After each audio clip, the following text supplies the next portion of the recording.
True to form, Armored Core 6 can be a very challenging From Software game, especially due to the fact it doesn't have as many crutches to lean on as Elden Ring, such as summoning Spirit Ashes or calling in Let Me Solo Her to zero-hit Melania for you, whilst you stand back cheering like the beautiful little cheerleader I know you are. That's why I've decided to make a series talking you through every boss fight in the game using only equipment that is very easily accessible at this point in the story, and where possible even providing you with my Armored Core share code, so you can literally upload my AC into your own game, and with the guidance of these videos wreck the face of any other AC who dares to get in your way. Today we'll cover the whole of Chapter 1, up to and including the Balteus, timestamps below. However, future longer chapters with more boss fights may be split up into a couple of parts. Please let me know in the comments if this helps you out and whether or not I should continue this and make it into a full series. And without further ado, let's get into the very first boss, the HC helicopter. As this is the very first level and there is quite a lot of fighting before you get here, don't worry if you come to the helicopter with very few or zero repair kits remaining. You can always die and resurrect here with full life and full repair kits. This boss can seem extremely daunting at first, but the biggest and best tip I can give you is stay in its face and just spam your pulse sword. This fight is all about energy management and just staying as close to it as physically possible. Try to play this game more like Sekiro than Dark Souls or Elden Ring, in that offense really is the best defense. The longer your enemy is staggered, the less time they can be dealing damage to you. And especially with bigger enemies like this, most of its attacks will miss if you're up in its face. So just keep assault boosting right up into its business, and spam all your weapons as soon as they are not on cooldown, primarily focusing on your sword. You want to be staggering it as much as you can. And before long, you will have annihilated it. Job done. Simple as that. There's a few more minor bosses in this chapter as well, so let me cover them before I come onto the likes of the Strider and Balteus. So next up, we've got the Tester AC, piloted by the Darfung student. You can approach this extremely similarly to the helicopter. Just stay up in his face and keep him staggered. He will not stand a chance against you. All I did here before coming into this boss fight was buy myself a second set of the BML-G1 missiles. And apart from that, you can just wail on him until he's dead.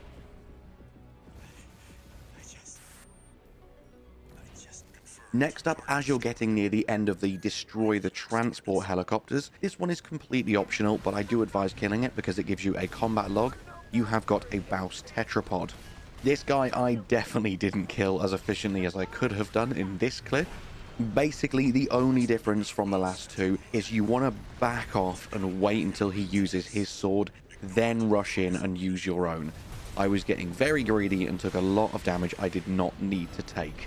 Every time he uses his sword with your rockets, your gun and your sword, you should be able to stagger him, go in and do a load of damage, then back off, rinse and repeat. After that, you can clear up the last of the transport helicopters and then job done.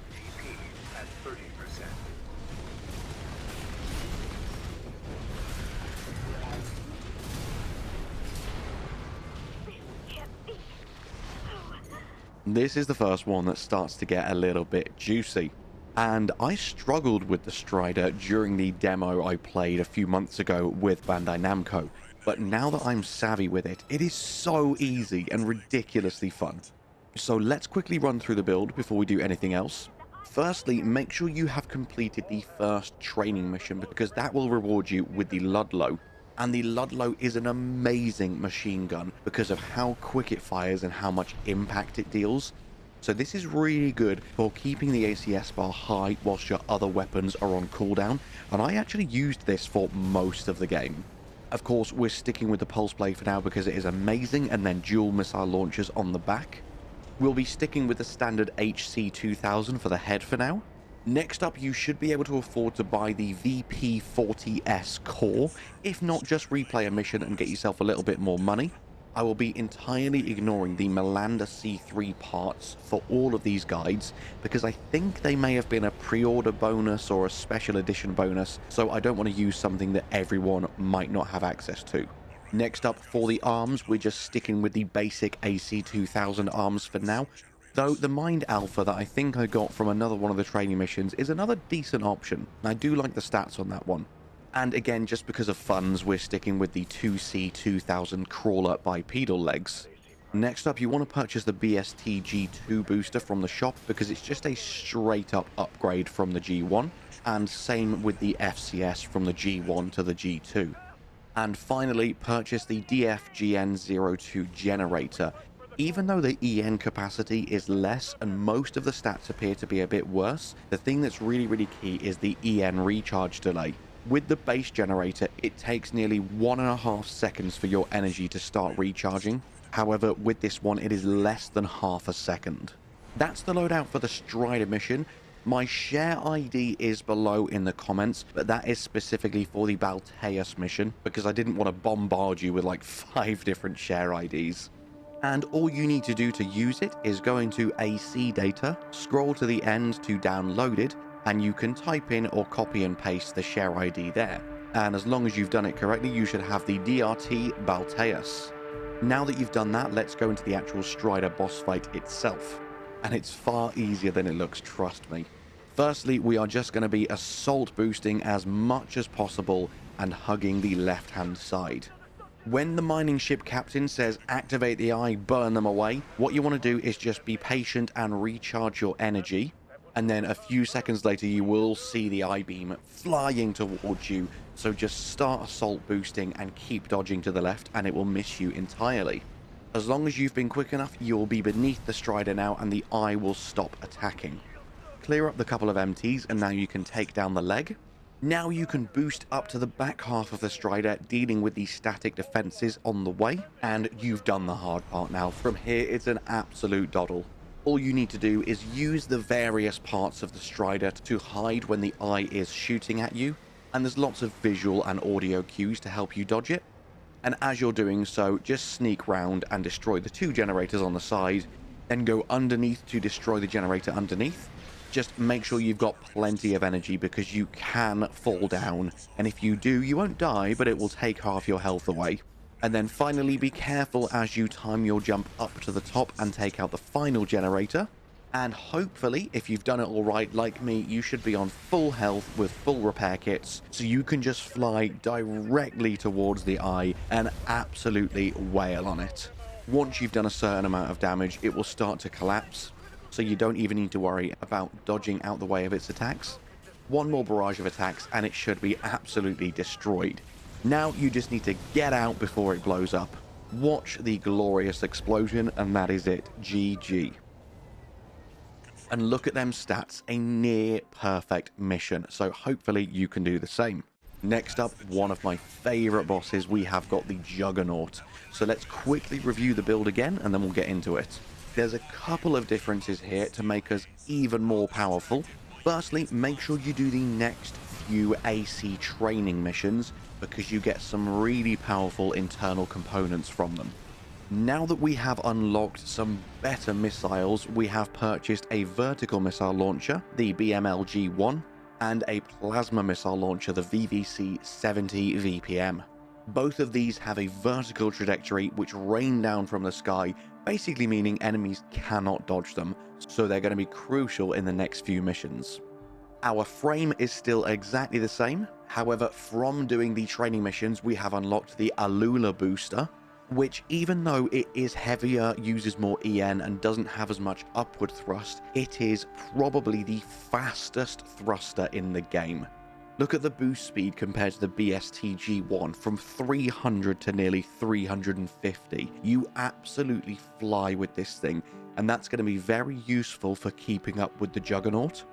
And the other thing we've done is changed our generator from the DFGN02 to the VP20S. There's 2 reasons for this. Firstly, the other one doesn't support our current build. And secondly, if we look at the advanced stats, it's just a straight up improvement in every single way from the other generator, so it really is our best option at the moment. I'll let you progress through Operation Wall Climber at your leisure, and I will meet you at the Juggernaut boss fight. Phase 1 is very easy, just make sure you're ready to quick boost out the way of its first slam. Now, all you're going to be doing is staying behind it, raining your missiles down on its head, and absolutely wailing on it every single time you stagger it. This phase is very easy because you do have V4 Rusty in Steel Haze, keeping the Juggernaut's attention almost 100% of the time. When it gets to half health, Rusty has to go and deal with something else, and it is now quite a lot harder, but still very, very manageable with our current setup. Because of our super fast booster, you should be able to keep up with it, even though it's now whizzing around the arena. And all you want to do is stay as high in the air as you possibly can and just keep raining missiles down on it to build up that stagger. Then this is where you're using the Ludlow to keep the stagger as high as you can. And then when you get the opportunity, get behind it, slash it with your plasma blade, that should stagger it, and then you can do insane amounts of damage until it is finally defeated. And there we go, that is another boss down. Operation Wall Climber is a success. Congratulations. Now, after a few more side missions and completing your first few arena matches, this is where you can now use my share code as we go into the Attack the Watchpoint mission. Now, if we look at the actual build, we're going to purchase a few new components, and this is where the share code will come into play. So you want to grab yourself the Pulse Gun HI-16 for your right arm, and for your arms, switch out to the AR-011 Melander. Finally, equip your new expansion, the Pulse Armor, and we are good to go. Now let me talk you through our new upgrades as we fight Sullia to prepare you for the Balteus fight. Firstly, the Pulse Gun is absolutely amazing for dealing with shields, and that is probably the most challenging part of the Balteus fight, is getting rid of his shield, so the Pulse Gun is going to make very short work of that. As for our Pulse Armor, all you need to do to activate it is hold down triangle and then press in L3, and basically for the next few seconds you're going to be invincible. So if you see a huge barrage of missiles coming at you, or if you know you're going into a very tough phase 2, pop your Pulse Armor and you'll be able to tank the next few hits. Apart from that, because our build is so strong, you can pretty much brute force the Balteus fight. As you see, I am really not being very cautious. I'm not avoiding any attacks. This build is going to be so efficient at staggering him, especially because every time your weapons get rid of his shield, he immediately goes into stagger. So just stay close to him so you can carry on using your sword, and you will melt his health bar.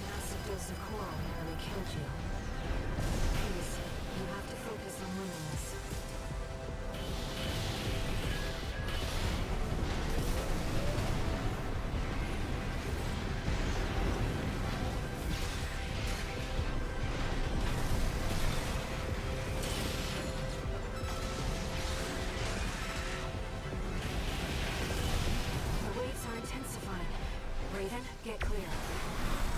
1 repair kit remaining. Be very cautious for phase 2. You probably want to save your Pulse Armor for phase 2, which is exactly what you see me doing in this fight.